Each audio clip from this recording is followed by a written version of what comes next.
Merci d'avoir répondu à notre invitation. Alors, moi ici, je vais plutôt vous parler de la recherche. Parce que finalement, ce que nous voulons mettre en place va relever du domaine de recherche et c'est à partir de ce domaine-là que nous allons pouvoir mettre en place notre incubateur. Avant de commencer avec le centre de recherche, laissez-moi vous dire un peu leadership en chiffres. Leadership Academia en chiffres, ça nous fait, pour l'année académique passée, puisque nous venons de commencer une nouvelle année, ça nous fait à peu près 3050 étudiants. Nous avons procédé à la collation des grades des 456 finalistes issus de nos 5 facultés l'année passée. Et Leadership Academia, c'est plus de 5000 alumni. C'est d'ailleurs pourquoi Stéphane parlait de la plateforme des alumni. Parce qu'on a mis en place une plateforme qui va être une plateforme dédiée à nos alumni. Ça sera comme une communauté Leadership Academia pour déjà les réseautages. Vous savez qu'ils sont passés par là et donc c'est vraiment un moyen de rester en réseau et puis de pouvoir on va dire, s'entraider dans la société, de pouvoir partager les expériences, de pouvoir s'aider. Mais aussi, ça sera le moyen de partager avec l'université les projets de l'université dans la société, échanger avec l'université. Nous voulons que nos alumni restent connectés à l'université. Et c'est dans ces cadres-là que depuis l'année passée, le Leadership Academia University, je voulais dire, a mis en place ce centre-là, les CRIGED. Alors, pourquoi les CRIGED? Déjà, on sait que l'environnement mondial est vraiment en constante évolution. Et dans cette évolution, il y a la compétitivité. Et dans cette évolution, il y a aussi des défis. Il faut relever les défis. On ne sait pas rester sur place, il faut avancer, il faut évoluer avec l'environnement. Et donc, toutes ces questions-là nous poussent à nous dire, s'il faudrait qu'on évolue, s'il faudrait qu'on avance avec l'environnement, il faudrait qu'on comprenne déjà cette évolution. D'où vient cette évolution? Comment, quels sont les facteurs qui finalement déterminent l'évolution? C'est comme ça que nous pouvons prendre des décisions qui soient adéquates par rapport à l'évolution. Pour ça, nous avons besoin de comprendre les faits, et comprendre les faits, ça veut dire aller sur les terrains empiriques. OK? Par rapport à notre pays, je ne vais pas être trop collée à mon texte. Par rapport à notre pays, nous savons qu'on décrit toujours la faiblesse de la recherche scientifique. À chaque fois qu'on publie le ranking, on ne se retrouve pas. On ne se retrouve pas. Les universités congolaises, nous sommes toujours à la traîne, même pas à la traîne, on est carrément absente de ces listes-là. Ça, c'est déjà une chose. Deuxièmement, on décrit la mauvaise qualité de nos publications. Et pour cause, la plupart ne publient que pour avoir des grades, pour avancer dans leur carrière. Après ça, on oublie la recherche. Et donc, si on doit publier que pour avancer en grade, qu'est-ce que l'on fait? On compile les documents et puis on produit quelque chose qui ressemble à un article scientifique. On propose ça. Et donc, du coup, ce contexte-là fait que le défi de faire rayonner de nouveau la recherche scientifique est là. Ces défis est là. Et nous, au sein de Leadership Academia, nous voulons vraiment relever ces défis. Mais au-delà du fait que nous voulons redynamiser, contribuer à la redynamisation de la recherche en République démocratique du Congo, on sait aussi que notre pays a une histoire assez complexe. Une histoire remplie de conflits d'un côté, instabilité politique de l'autre, de la pauvreté et de beaucoup de choses qui demandent à ce que les chercheurs puissent s'y pencher et puis proposer des solutions. Donc, tout ça nous amène à nous dire qu'il faut absolument qu'on s'inscrive sur cette voie-là de la recherche. Et dans notre observation, on a vu aussi que la RDC faisait face à des défis majeurs en termes de développement économique, social et humain. Ce qui fait que la plupart du temps, la population a les yeux fixés vers les dirigeants qui se battent, on reconnaît leurs efforts, mais je pense qu'il y a quelque chose qui nous échappe, c'est-à-dire que nos décisions sont basées sur des faits, mais pas des faits compris en profondeur. Parce que pour donner la solution, si on regarde l'arbre à problème, si vous donnez la solution au feuillage, au tronc, aux branches, ça ne va pas changer grand-chose. Il faut aller à la racine. Et la racine, c'est avec la recherche. Et donc, nous nous sommes dit, il faut qu'on se penche sur la question de la gouvernance. Parce que finalement, nous pensons que la gouvernance, les leaderships, ce sont des facteurs qui peuvent nous aider à sortir de notre situation. Les leaderships déjà étant ce fait-là de influencer positivement une société de personnes à agir dans le sens d'atteindre un objectif commun. Et la gouvernance, en dehors du fait qu'on parle de droits de l'homme, de la démocratie et tout, dans le public management, on voit la gouvernance aussi comme ce système-là qui va mobiliser, comprendre les défis de la société, relever des objectifs à atteindre, mettre en place des ressources et finalement arriver à l'efficacité et à l'efficience. Donc, quand on met tous les deux ensemble, on se dit, tiens, si on se penche sur la question du leadership et de la gouvernance, ben, on pourra peut-être proposer des solutions adéquates à notre pays. Le deuxième domaine, c'est l'entrepreneuriat. Eh bien, cela fait déjà des décennies que l'on se penche sur la question d'entrepreneuriat dans les pays en développement. L'entrepreneuriat commence à être compris ou alors considéré comme un outil pouvant aider à la création de valeur et donc à l'amélioration des conditions de vie. Et nous, à Leadership Academia, nous avons des cours d'entrepreneuriat et dans ce cours-là, nous voyons que nos étudiants sont tellement ingénieux. Ils nous proposent des projets. Moi, je suis professeur d'entrepreneuriat et donc pour chaque année, je demande aux étudiants de faire des projets. Et même si vous regardez cette photo-là, c'était un concours d'entrepreneuriat qu'on avait organisé et il faisait partie, notre ancien étudiant diplômé maintenant, il faisait partie de personnes qui avaient gagné le concours. Et donc, c'était vraiment des projets qui répondaient aux réels besoins de la société. Et nous nous sommes dit, ben, avec le taux de chômage, avec la situation compliquée au niveau de notre pays et surtout le chômage au niveau des jeunes, ce serait bien de se pencher sur la question de l'entrepreneuriat parce que si nous comprenons bien les causes profondes des limites de ce secteur-là et qu'en même temps, à côté, nous formons les étudiants dans ce cadre-là, ben, les deux éléments peuvent nous permettre d'aider les jeunes à s'en sortir.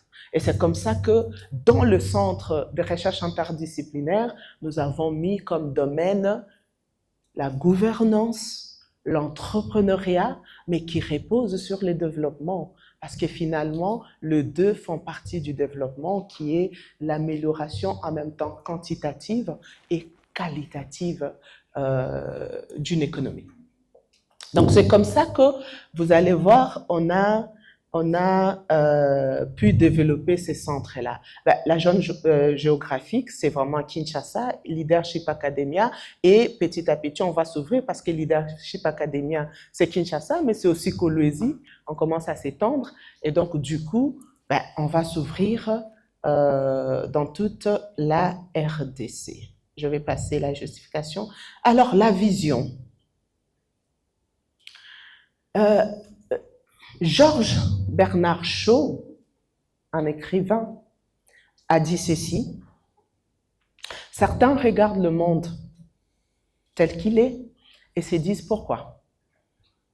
D'autres imaginent le monde tel qu'il devrait être et se disent pourquoi pas. Je commence toujours là pour mon cours d'entrepreneuriat. Ça veut dire que nous sommes dans un même monde et nous vivons le même défi. Mais il y a deux manières de voir ce monde. Certains le regardent et se disent juste pourquoi. Ça veut dire pourquoi ceci se passe, pourquoi cela se passe. Mais d'autres imaginent le monde tel qu'il devrait être. Monsieur le recteur nous a rappelé son histoire, comment est-ce qu'il est arrivé à mettre en place le Leadership Academia. Il a imaginé le monde tel qu'il devrait être si on pouvait former, donner une formation de qualité aux personnes ici au pays pour consolider cette cellule de la société qui est la famille. Et donc, notre vision, c'est d'imaginer le monde tel qu'il devrait être. À travers ces centres de recherche, réunir les chercheurs autour des thématiques complexes de la société.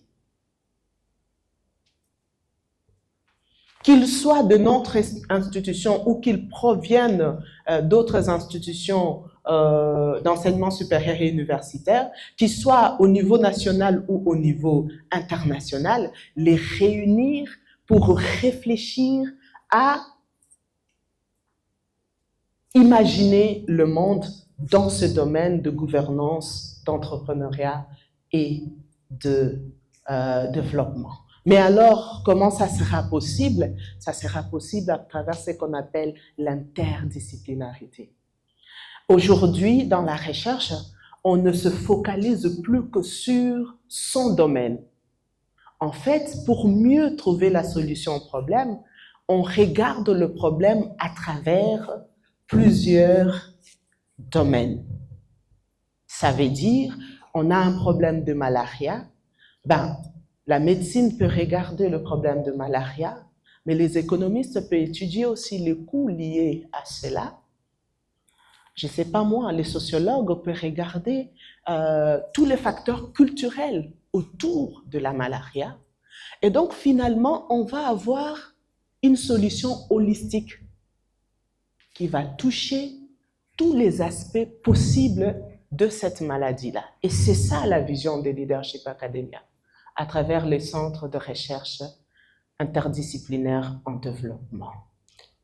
Alors, nous voulons être un think tank opérationnel qui permet de stimuler la recherche scientifique dans les domaines suivants. Donc, on sera là pour la production de savoir. La production de savoir, à travers nos recherches, on va produire des connaissances qui vont venir repousser les limites de la compréhension de certains faits et ouvrir de nouvelles perspectives. La solution aux problèmes complexes, j'ai déjà expliqué ça, la formation de la prochaine génération. Une génération qui va mener des recherches parce qu'elle veut imaginer le monde tel qu'il devait être et non mener des recherches parce qu'elle veut justement avoir des grades. Il est important que cette nouvelle génération soit consciente de quoi? De sa responsabilité, que notre génération a peut-être oubliée. Il est vraiment important. J'étais dans une rencontre de recherche hier, et donc, lorsqu'on a demandé quels sont les facteurs qui limitent les enseignants académiciens de mener de la recherche, alors c'était, il n'y a pas de financement, il n'y a pas de conditions, les conditions ne sont pas réunies, on n'a pas le matériel, on n'a pas l'accès à l'Internet, la bibliothèque est limitée. Et donc, toutes ces choses-là étaient dites. Et donc, ça fait que on ne peut pas mener des recherches et tout ça. Alors, à un moment, je réfléchis et puis je leur ai posé la question. Et le prestige alors d'être chercheur? À travers les recherches du centre, influencer les politiques publiques, les pratiques industrielles, les normes professionnelles et tout ça. L'innovation et la découverte. Il faut stimuler l'innovation. Et imaginer le monde tel qu'il devrait être, c'est ça aussi l'innovation. Parce que quand on imagine tel qu'il devrait être, ça veut dire qu'il n'est pas comme ça. Donc on amène un élément nouveau qui n'a jamais existé ou une amélioration de ce qui a déjà existé. On est dans les deux dimensions de l'innovation, soit de rupture, soit alors incrémentale. Ça veut dire l'amélioration de l'existant. Donc c'est important, c'est là. Et puis la collaboration et les partenariats. Tout seul, on ne peut rien. D'ailleurs, moi, je suis très contente de voir les organisations qui sont représentées ici parce que je sais que dans chaque organisation, il y a toujours le côté recherche, développement et toutes ces choses-là. Donc, c'est possible de collaborer et de commencer ensemble à trouver ces solutions déjà par rapport à vos organisations. Et l'université est là pour ça, mener des recherches, mais c'est ça aussi les services à la communauté. Ça veut dire, nous venons, vous nous exposez vos questionnements, et nous partons de vos questionnements pour mener des études sur le terrain et vous revenir avec des résultats et de propositions. Ensemble, on va voir, vous avec votre expérience de terrain, nous avec notre expérience des faits, et voir quelles sont les solutions idoines à proposer à vos problèmes. Et c'est ça ce que fait CRIGED plutôt. Alors, les objectifs.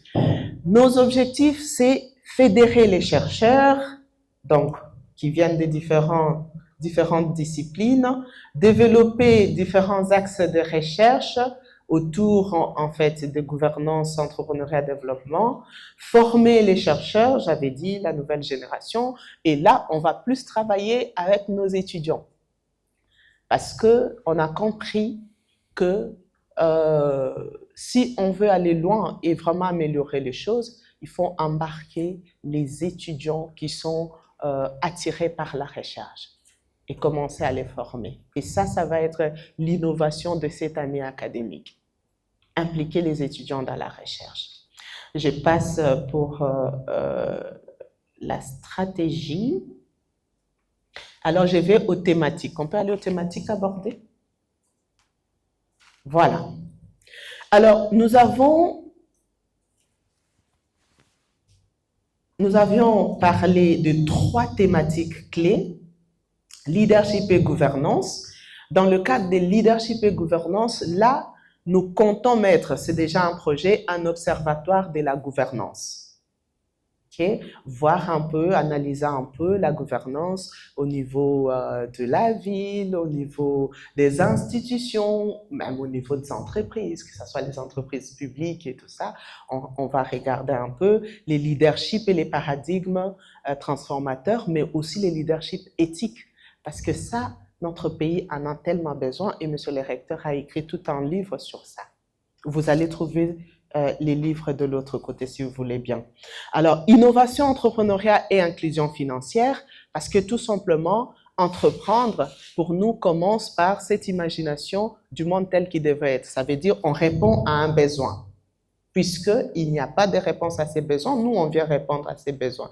Donc, il y a l'innovation et alors on met en place une entreprise, une activité, mais il faudrait qu'il y ait de l'inclusion financière pour permettre à cette activité-là de voir le jour et de se développer. L'inclusion financière étant cette capacité-là d'avoir accès aux services financiers, mais pas que l'accès, mais utiliser aussi ces services financiers. Et c'est là que nous avons déjà développé ce qu'on appelle le centre d'excellence en entrepreneuriat. En fait, ces concours-là, c'était la première activité du centre d'excellence en entrepreneuriat. On n'avait pas de partenaire. Aujourd'hui, on fait appel à vous. Mais là, on n'avait pas de partenaire. C'est Leadership qui a mobilisé, je pense que c'était 3 000 $ pour donner aux 3 premiers qui avaient réussi, en fait, les trois premiers gagnants. Donc, on a pu leur donner ça, on a dit, c'est notre contribution à votre fonds de démarrage. Vous pouvez mettre ça même comme DAT, les temps de réunir tout ce qu'il faut. Vous voyez, c'est vraiment, nous portons à cœur cela. Et je vais vous le dévoiler dans ma deuxième présentation. On veut mettre en place un incubateur universitaire. C'est encore une innovation. C'est encore imaginer le monde tel qu'il devrait être. Je vous dirai ce que cet incubateur-là va faire. Mais c'est dans le cadre du CRIGED, dont son entité Centre d'excellence entrepreneuriale. Et enfin, la troisième thématique, c'est la contextualisation de la démocratie et le développement de la RDC. Là, on va regarder le progrès social, le développement durable. Je passe pour les membres du CRIGED, on m'a tout mis ici. Les activités, ça c'est intéressant, les activités. Alors, dans les activités du CRIGED, nous avons les midis du CRIGED. Les midis du CRIGED vont démarrer à partir de janvier 2026. C'est quoi les midis du CRIGED? Donc, ça sera deux moments où une ou deux fois le mois, où les chercheurs du centre peuvent venir présenter leurs travaux. Alors, quand je dis les chercheurs du centre, dans le centre, je dis qu'on passe ça, on peut être chercheur permanent, donc effectif, je veux dire, ça veut dire que vous faites vraiment partie des Leadership Academia, soit comme professeur, soit comme scientifique, donc assistant chef des travaux, ou soit comme étudiant affilié au CRIGED. Mais on peut être aussi chercheur associé. Ça veut dire que vous êtes d'une autre institution où vous êtes indépendant, vous êtes intéressé par les thématiques développées au niveau du centre, vous venez rejoindre les centres comme chercheur. Alors pendant les midis, ce sont tous ces chercheurs-là associés et effectifs qui viennent présenter leurs travaux. Les travaux peuvent être seulement, j'ai une thématique que je vais développer, je vais travailler sur telle thématique pour ma thèse, pour mon mémoire des masters, parce qu'on va commencer quand même à partir de master. Mon mémoire des masters, je vais travailler sur ceci, sur cela. Vous venez nous présenter. Il y aura toujours un discutant qui va vous faire des commentaires et puis tous les autres maintenant vous posent des questions. Ça peut être la partie méthodologique de votre travail ou alors l'interprétation de vos résultats ou un modèle que vous avez fait tourner mais vous sentez que il y a des biais ou il y a quelque chose. Dites-moi un peu ce que vous pensez de cela. Et c'est ça ce qu'on appelle les activités de production de savoir. C'est comme ça qu'on produit le savoir. Et ça se passera dans les midis du CRIGED. Les services permanents d'appui méthodologique. Un chercheur peut venir nous voir pour un recyclage ou alors une formation méthodologique. On peut organiser par exemple comment utiliser l'IA dans la recherche. Séminaire académique colloque et puis séminaire résidentiel où on pourra s'enfermer pour réfléchir sur nos projets de recherche, production de protocoles de recherche et puis les conférences, forums ou les happy hours. Happy hour, c'est juste le moment où les chercheurs se retrouvent autour d'un verre et ils discutent, mais ils discutent plutôt recherche, c'est un peu comme un café recherche, mais bon. Et puis la deuxième phase qui va commencer en 2029, ça sera vraiment la pérennisation des activités. Donc voilà un peu en gros les CRIGED. Je parlais du CRIGED parce que c'est ce centre-là qui va porter ce que je veux vous présenter en deuxième lieu. Stéphane, j'ai bien parlé de la plateforme des alumni. Ok. Alors, vous préférez que je passe directement à la présentation de l'incubateur? Ça sera moins long, je vous rassure. Que je passe directement à la présentation de l'incubateur ou qu'on pose d'abord les questions sur CRIGED? Donc, l'équipe des Alkitenge et puis Silicon Village. Bon, vous savez, je vous ai parlé des partenariats. Pour être fort, il faut se reposer sur des personnes qui ont une certaine expertise en la matière. Ok? Donc, d'un côté, on est déjà passé. Non, avant les objectifs. Voilà. Donc, d'un côté, on aura les cours opérationnels. Les cours opérationnels, c'est vraiment les cours que nous donnons d'abord au niveau de l'université. Et puis, nous allons avoir l'opérationnalisation d'un incubateur. C'est l'incubateur maintenant qui va porter nos étudiants avec leur projet de quoi? De l'idée jusqu'à la création de l'entreprise.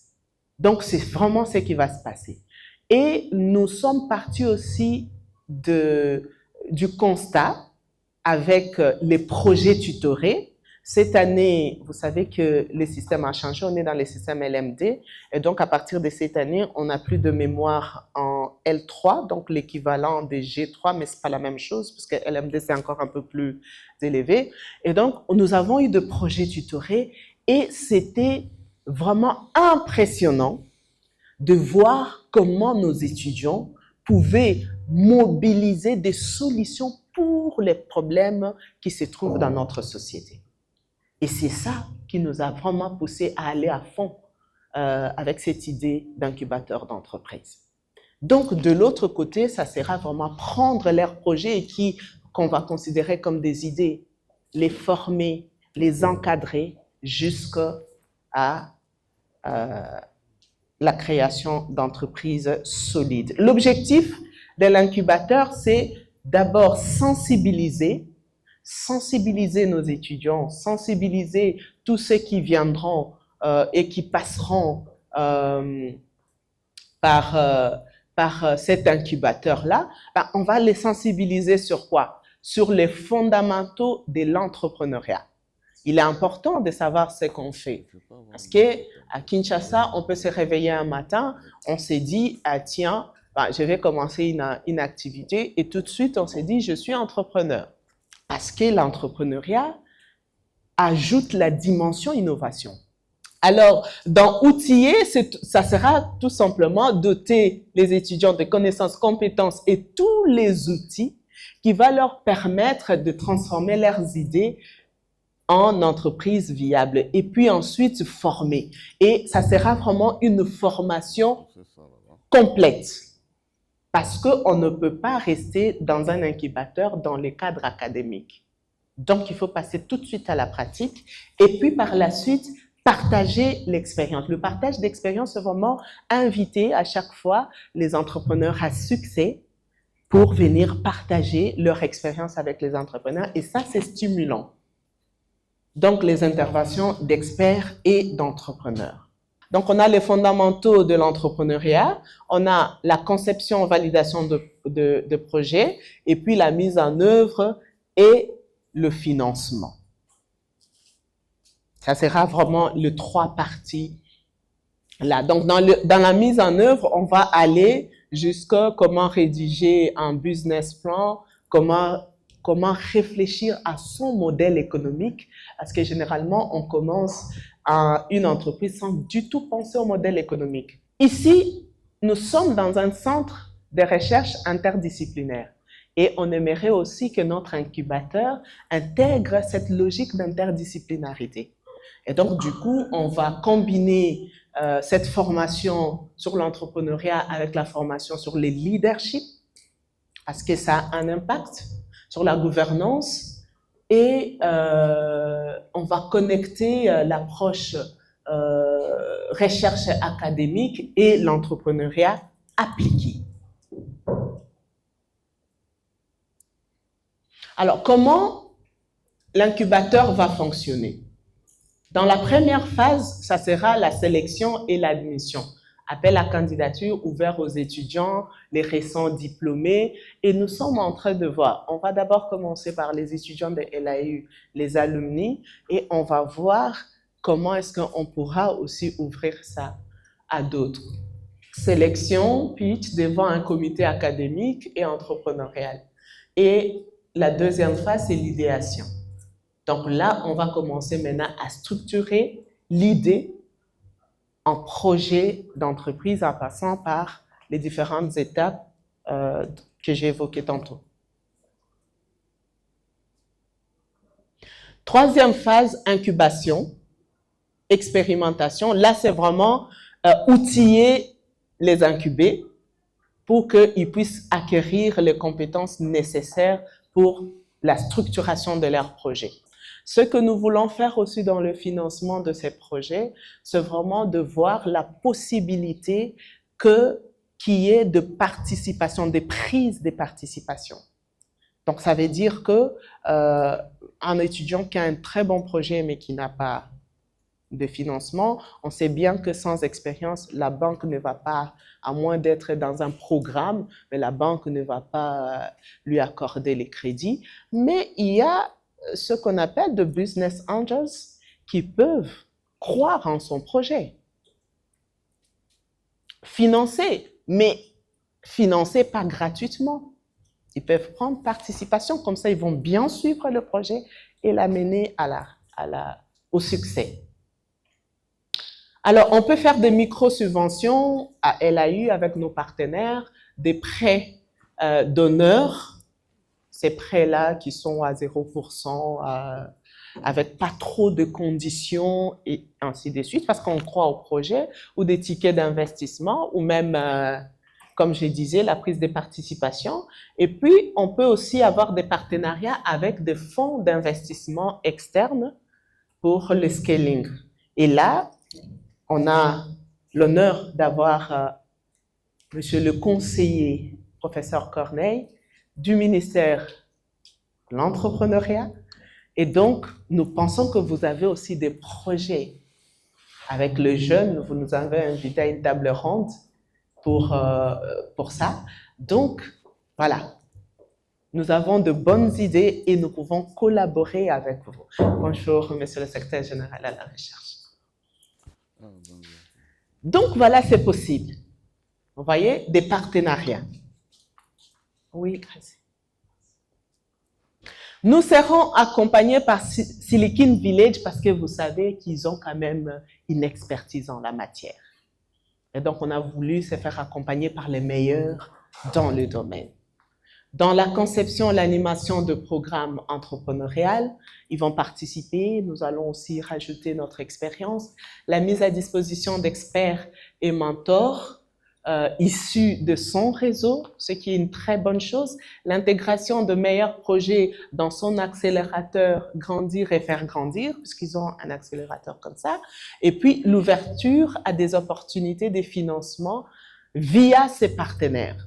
Alors, pour terminer, nous voulons bien collaborer avec Silicon Village pour créer cet écosystème entrepreneurial universitaire, des personnes qui imaginent le monde tel qu'il devrait être, comme Georges Bernard Shaw l'a dit, alignés sur de meilleures pratiques internationales et connectés aux réels besoins du marché.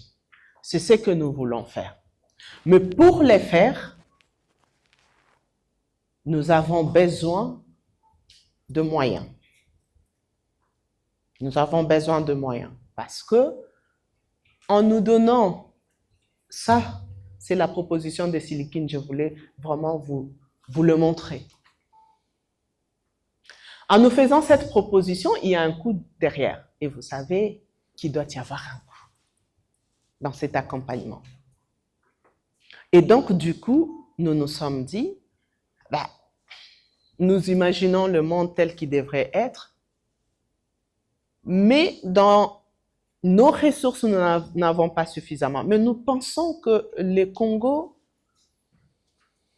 a des fils et filles qui veulent voir les jeunes évoluer, qui veulent voir les jeunes réussir, créer des entreprises solides, prendre en compte la mise en place de l'incubateur et les démarrages des activités. Seul, on ne peut rien, ensemble, on peut tout. Donc, du coup, voilà pourquoi est-ce que nous vous avons invité aujourd'hui. Vous avez des fardes. Dans ces fardes, vous avez tout. Et puis, vous allez avoir ce qu'on appelle de fiches de souscription. Le partenariat, ça peut être juste collaborer avec vos structures. Je donne un exemple. Ils ne sont pas là. Je ne sais pas si le représentant d'ANAPI est là. Après un temps, on est allé les voir. Ils nous ont donné les questionnement de leur structure. Ça veut dire, voilà, on aimerait comprendre ceci, on aimerait comprendre cela. Et donc, ce qu'on peut faire, c'est venir avec les résultats, discuter avec vous. Vous présentez les résultats, voilà ce que nous proposons, mais vous avez l'expérience du terrain et ces domaines-là sont généralement liés au domaine d'enseignement dans notre université. Ça veut dire que le prof enseigne, par exemple, pour 45 heures, il enseigne pendant 40 heures et un expert qui pratique ce qu'il a enseigné au quotidien. Donc, vous pouvez être aussi l'un de ces experts qui peut venir échanger avec nos étudiants. Pour l'instant, on a besoin de votre générosité. Mais lorsque l'incubateur sera là, on vous appellera maintenant pour vous dire, tenez, voici les bons projets que nous avons. Vous y entrez ou pas? Je vous remercie. Leadership Academia University, l'expertise au service du succès du leader.